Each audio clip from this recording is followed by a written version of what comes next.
siang, Mbak. Halo, Ya, Bang. selamat siang. Jenny, Samuel. Duduk. Boleh. Silakan duduk. Apa agenda kita hari ini? Ini nih Bang, kan Ya. Bawaslu Kota Dumai mengadakan program dialog dua arah Ya. yang topiknya pada kali ini mengenai Mengenai tentang pemilu. Iya. Kira apa sih itu pemilu Bang? Boleh nggak Bang jelasin lebih rinci? Iya. Pemilu itu adalah sarana kedaulatan rakyat untuk memilih presiden dan wakil presiden, DPR, Dewan Perwakilan Rakyat, DPD, Dewan Perwakilan Daerah, dan DPRD, provinsi dan kabupaten kota. Nah, gitu. Itu makna dari pemilu. Oh, tapi pemilu ini sering Bang bergandengan dengan pilkada. Pilkada. Kalau begitu pilkada itu apa sih Bang? Iya, substansinya sama sebenarnya. Antara pemilu dan pilkada itu sama-sama sebagai sarana kedaulatan rakyat, ya. Tapi pilkada ini untuk memilih gubernur dan wakil gubernur, bupati dan wakil bupati, wali kota dan wakil wali kota. Kepesertaannya atau objek yang dipilih itu pembedaannya gitu. Kalau begitu kira-kira dasar hukumnya sama atau Iya. berbeda sih Bang? Ya, dasar hukumnya juga berbeda. Bahkan di dalam Undang-Undang Dasar 1945 juga berbeda. Kalau walaupun di putusan Mahkamah Konstitusi nomor 55 misalnya, itu memang tidak ada membedakan antara pemilu dan pilkada. Akan tetapi dalam konteks pelaksanaan sebelumnya, kalau pemilu itu kan pasal 22E, ya. Dan kalau pilkada itu pasal 18 ayat 4. Artinya kepala daerah dan wakil kepala daerah dipilih secara demokratis. Kalau pemilu ini kan berasal dari Undang-Undang 7, ini pelaksanaan, ya. Artinya kewenangan atribusi yang diberikan oleh Undang-Undang Dasar 45 menjadilah Undang-Undang 7 dari pasal 22E ayat 1, pasal 22E. Kemudian Undang-Undang Pilkada ini ada beberapa naskah, ya. Undang-Undang nomor 1 tahun 2015, kemudian Undang-Undang nomor 8 tahun 2015, kemudian perubahan lagi Undang-Undang nomor 10 tahun 2016, kemudian ada lagi perubahan Perpu nomor 2 tahun 2020. Ini dasar hukum pelaksanaan pemilu dan pilkada, gitu. Kata intinya itu pembedaan antara pemilu dan pilkada, pertama dari objek yang dipilih, kemudian yang kedua adalah dasar hukumnya. Tadi di awal Abang ada jelaskan mengenai kalau pemilu dan pilkada itu adalah wadah untuk kedaulatan rakyat. Iya. Kira-kira makna dari kedaulatan rakyat itu bagaimana sih Bang? Iya. Kedaulatan rakyat itu merupakan kekuasaan tertinggi dalam sebuah negara untuk menentukan siapa pemimpin dan wakil mereka. Ini kan dalam pasal 1 ayat 2 Undang-Undang Dasar 1945 itu dijelaskan kedaulatan berada di tangan rakyat yang dilaksanakan dengan undang-undang. Jadi rakyatlah yang menentukan itu. Siapa presidennya. Ini kan konsekuensi dari sistem demokrasi yang kita pilih. Artinya rakyat yang menjadi penentu siapa pemimpin dan wakil mereka untuk mengurusi hajat hidup mereka, gitu. Sebenarnya masih rada bingung nih Bang. Iya. Boleh nggak jelaskan lagi tentang kedaulatan itu apa? Atau tentang pemilu dan pilkada itu apa? Lebih rinci lagi gitu Bang. Oh iya, pemilu itu kan sarana, ya, sebagai sarana.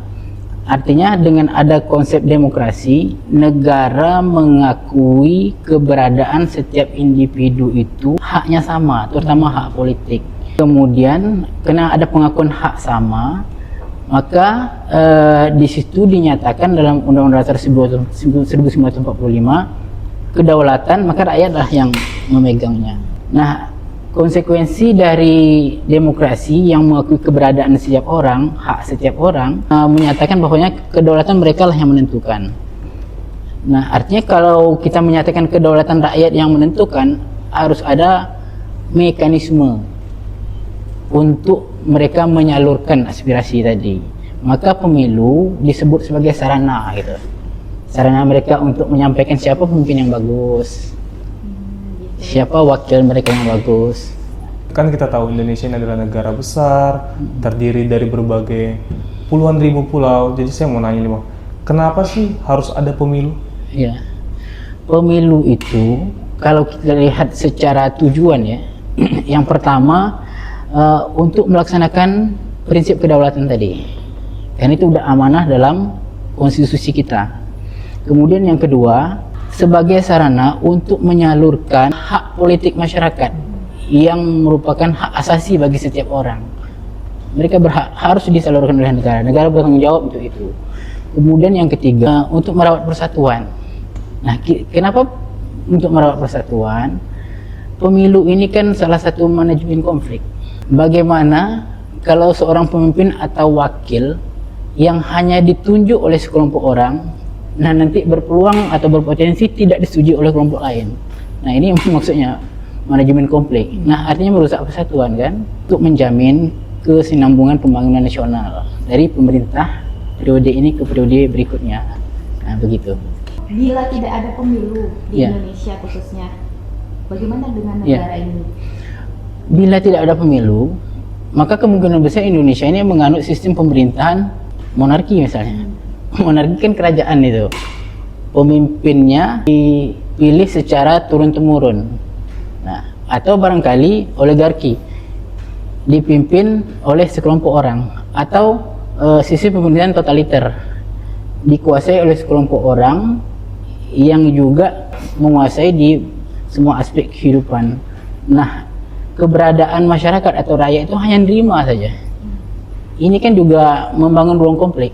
Karena sekitar 2500 tahun demokrasi itu diuji gitu ya, dari berbagai sistem.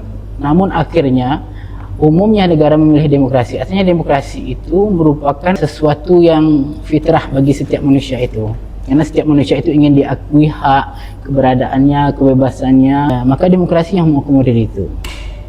Jadi makanya kalau tidak ada pemilu, maka tidak ada demokrasi. Bahkan tidak ada demokrasi juga tidak ada pemilu, dengan berbagai maknanya gitu lah. Barangkali itu. Oke. Pemilu ini adalah proses yang panjang ya Bang. Ya. Bahkan tahun-tahun sebelum dilaksanakan itu sudah banyak sekali persiapan. Ya. Dan memakan waktu yang sangat lama, biaya yang tidak sedikit. Maka sebenarnya pemilu ini untuk siapa sih sebenarnya Bang? Itu jelas dari orientasi awal sebagai sarana kedaulatan rakyat untuk mereka memilih wakil dan pemimpin mereka untuk mengurusi kehidupan mereka di berbagai aspeknya. Jadi pemilu artinya sesungguhnya adalah untuk negara dan bangsa. Bangsa itu terdiri semua manusia, masyarakat yang ada dalam sebuah negara. Itulah fungsi dari pemilu. Makanya keberadaan pemilu ini menurut saya ini merupakan sikap negara menghargai keberadaan setiap manusia dan warganya untuk memberikan ruang memilih, pilihlah siapa pemimpin, siapa wakil yang layak gitu. Makanya sebagai masyarakat harus terlibat, harus berpartisipasi, memberikan peran terbaiknya, memberikan partisipasi terbaiknya. Dan yang paling konkret itu adalah memastikan diri masuk dalam daftar pemilih, kemudian memilih dengan nurani dan akal sehat, bukan malah menjual suara seperti politik uang misal. Nah itu barangkali. Sebelumnya kami mengucapkan terima kasih untuk Saya terima kasih ini, juga. udah meluangkan waktunya. Kita jadi tahu Iya, nih kayak sama-sama. tentang pemilu. Saya juga senang diskusi. Pemilu itu ya. Jadi mungkin untuk sesi hari ini kami cukupkan sampai di sini. Oke. Nanti kalau ada sesi berikutnya kami boleh tanyakan lagi ke Bang Pamimi atau ada Yang lain, lagi yang narasumber bisa, lainnya. yang bisa Oke. ditanya-tanya. Kita tunggu sesi berikutnya. Oke.